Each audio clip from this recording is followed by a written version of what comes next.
আমরা দেখতে পাচ্ছি সরকারের ভিতরে নাস্তিকবাদী কিছু উপদেষ্টা কোরআনের সংস্কার শুরু করেছে। কোরআন সংস্কার করে নারী উন্নয়নের নামে কোরআনের উপর হাত লাগানোর চেষ্টা করছে। আমরা বলতে চাই, আপনারা সংস্কার করুন, আমরা সহযোগিতা করব। যত সময় লাগে নিয়ে নিন, তা হবে দেশের প্রচলিত আইন তথা মানব পড়া আইনে সরকার করুন।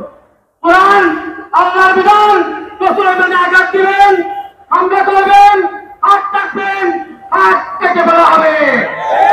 আমরা মাঠে আসতে চাই নাই, আমরা কোনো ব্যক্তি স্বার্থ নিয়ে এখানে আসি নাই। আমাদের ন্যায্য অধিকার মামলা প্রত্যাহার এবং এই দেশের সংখ্যাগরিষ্ঠ মা বন্ধুদের ন্যায্য অধিকার সম্মান বজায় রাখার জন্য এসেছি, মাঠে থাকবো। সঙ্গে সঙ্গে বলতে চাই, যারা স্বার্থের জন্য, দলের জন্য আন্দোলন করে দেশকে বিরোধ করছেন, তারা আবার আসবেন না। অতএব আলোচনার মাধ্যমে সংস্কার শেষ করে দ্রুত নির্বাচন দিলাম, দেশকে শান্তি পারবেন না। আল্লাহ হাফেজ করুন। আসসালামু আলাইকুম।